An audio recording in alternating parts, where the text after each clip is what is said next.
Alrighty, what's in the box today? What's in the box today? What's in the box? So I have been hanging out with my son and my daughter. My daughter is currently sleeping and my son is currently watching TV. Knock on wood, for now. No, what are you doing? What are you throwing around? Okay, that just went into the plants. Can I have the tongs? I see him! I'll get him!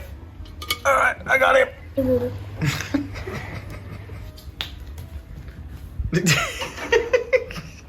the tongs. You're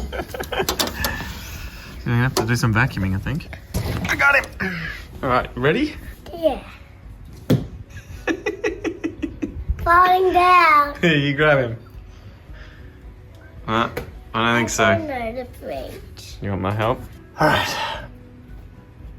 Oh, squash his feet. Come on, you can do it. You can do it. You gotta do a big one. Really. You did it! Yeah! You did it! You gotta grab it. Grab it. Get it. Get it, dude. Come on, it's so just grab it.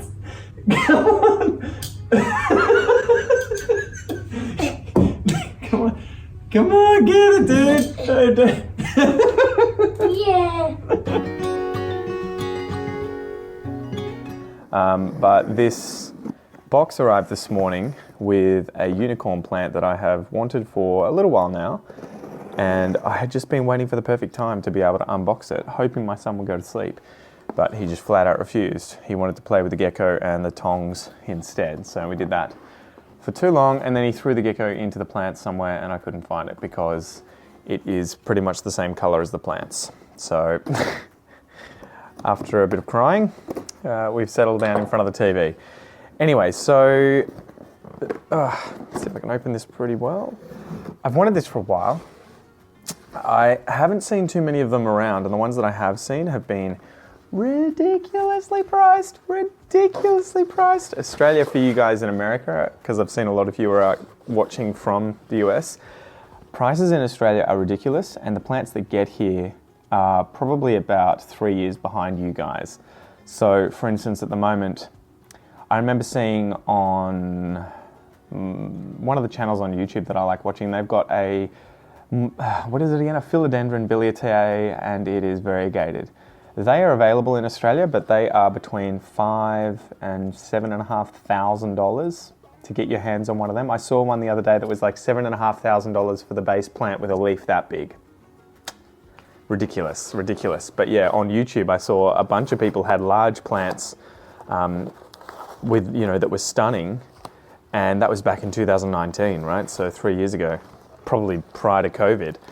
In fact, yeah, well, would be prior to COVID. Anyway, let's see if I can get this guy out. It's been packaged pretty well.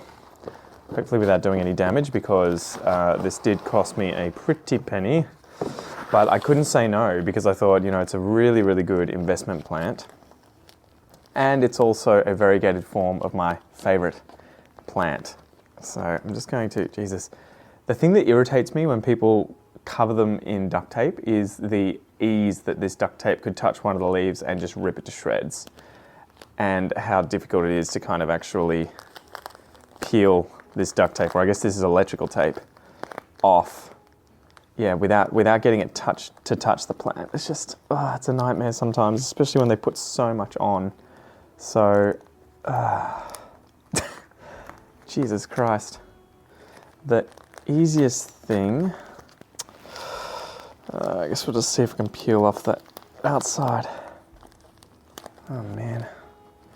They've put it around the top so that I can't even open the bag properly without doing a bit of damage to it. This is the trade-off, right? With really, really, really good packaging. I'm just going to see if I can take this outer layer of tape off. Oh man, I'm just ripping the bag. Jesus Christ.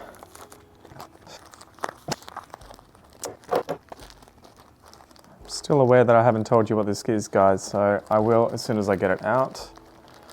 The bag, hopefully without doing any damage to the roots. All right, here we go. So this is a variegated silver sword. philodendron hastatum. And yeah, I have wanted one of these for ages, so I'm absolutely pumped to have this in the collection.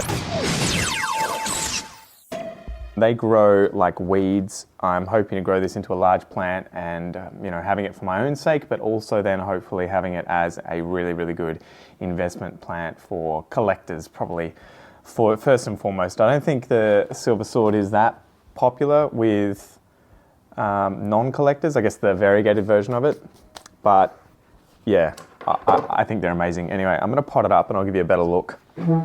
So I guess the thing I have to work out is whether to put it in moss or soil, but based on what I can see here with the roots, that looks like it was already in soil, so I think I'm just going to place it back into soil. All right, so I've also got my beneficial fungus here, my fungi, my mycorrhiza, or rhizae, depending if you wanted to pluralize it or not. Okay. Oh man, it makes me nervous playing with potting up plants like this when they are this expensive. So I guess for reference, guys, and this isn't a flex, I'm not trying to flex, but I like sort of being transparent about these things with you just in case you are interested in the same plants. I've seen these things for about $1,000 Australian. I did not pay $1,000 Australian for this. This one had been listed for quite a while at $600 with postage on top of that. And the seller finally decided to auction it off in a Facebook group, and I couldn't help but bid on it, and I bid on it twice. So my bid was the first bid at $500. That was where he started the price, and then I was watching it and just making sure it didn't get too out of control, or I wouldn't have kept bidding on it. And the final bid before mine was $555. So I put in $560 thinking, yeah, all right, we'll see how it goes. You know, with a minute or two to go, I thought, oh, loads of people will come and flood it. No one did anything and I got it for $560. Don't tell my wife. So there you go. I think if you were to turn that into American dollars, it's probably about $3 American with the exchange rate currently. But nah, it's probably about 300 and something dollars American. Anyway, there we go. So I'm so pumped to have this in the collection. I really hope I can grow it out quickly. Silver sword is probably my favourite plant, to be honest, and I'll give you a look at my mature one, or one that is getting mature on a moss pole, and that is what I have in mind for this guy. So I'll clean up here and I'll bring out the one that I have on a moss pole and give you guys a look, because this is my silver sword monster. Wow, monster for me. It's been growing on a pole for about 2 or 3 months now, and this is where I've gotten it to. I'm still really waiting for these leaves to kind of mature and get that really nice sword, silver sword shape, where it gets its name from. But I have 3 plants on here, sort of just a 360, what would you say, coverage of the moss pole. And tell you what, it rooted so quickly into the moss pole. I was so impressed. I'm not sure if you can see. Maybe I'll pick up the camera and give you a look. So you can see here this root just went straight through from this side, penetrated the entire pole rapidly. It's clung on up here. I mean, all of these nodes seem to have clung on really quickly. You know, you can see it's dug in here, it's dug in up here, and this one down here is also dug in. So I just can't wait. I'm hoping now that this guy is growing up a moss pole like this and has connected really quickly to the pole, that these leaves are just going to get bigger and bigger. Again, sorry about the mess.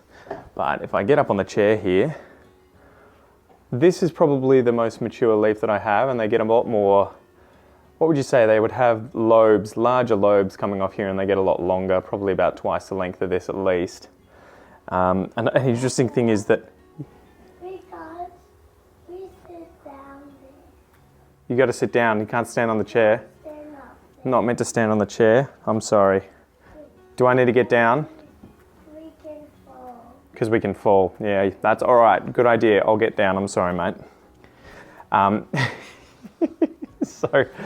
So yeah, anyway, these leaves are coming out and they're starting to give me these little lobes, which is great. I just need them to size up. You can see this one came out. I don't know if it's got a bit of damage here, but yeah, I'm really looking forward to these guys getting bigger and bigger and bigger, and I will probably chuck another 80 centimeter, 90 centimeters worth of pole on there eventually, once we've moved house, because I feel like at the moment this is kind of manageable. We've just bought a house and it's going to be manageable in terms of moving, but if they were 180 centimeters tall instead of 90, I feel like that would just complicate things to a much greater extent than I would prefer in terms of being able to move them down the road.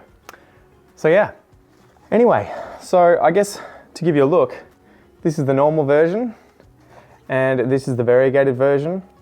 It's not the most insane variegated plant by any stretch of the imagination. I'm sorry, what? I think this one is Aurea variegated. It'll be interesting to see how it goes growing out and the story behind it. So I was chatting to the guy who sold me this I got it on Facebook, and he was telling me the way that he found this is that he has friends who work for nurseries. Lucky bastard. And during COVID, the nurseries really bumped up their production here in Australia because, well, probably like everywhere else in the world, because people were at home, stuck under lockdowns and buying loads of plants. And so not only did he get his hands on a really wide range of plants, as did the rest of the world, right? Because nurseries were all of a sudden growing out these rarer plants. But he also had the person that was working at the nursery able to look through thousands upon thousands of each of these species and find loads and loads and loads of variegated things like this amongst all of the thousands of individuals that were growing out at nurseries. So he got his hands on an insane number of variegated alocasias, really rare ones. I was incredibly surprised when he showed me. I don't know what the market will be like with those because they're kind of a little nicher, I think, than say, you know, your albos, monsteras and philodendrons that are variegated. And he also obviously got his hands on one of these. And this is a tip cutting, so I assume he's got the mother plant at home and is probably growing it out. No shit, Sherlock. To keep selling. Anyway, I'll stop rabbiting on. I'm gonna go give this guy water. I'll probably spray it for pests though, because it's only got 3 leaves and I can check it pretty easily. It should be okay.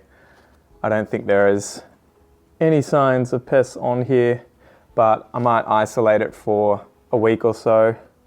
And yeah, I guess I'll keep you updated and hopefully turn this guy into this in maybe a year or so. Don't know. How long do you reckon it'll take, guys? A very long time. All right, so time to give this guy a bit of water. I don't know if I've talked about the mycorrhiza rhizae before. It is a beneficial fungus that connects to the roots of plants. It actually grows into the cells, I think literally into the cell walls of root cells and exchanges nutrients with them.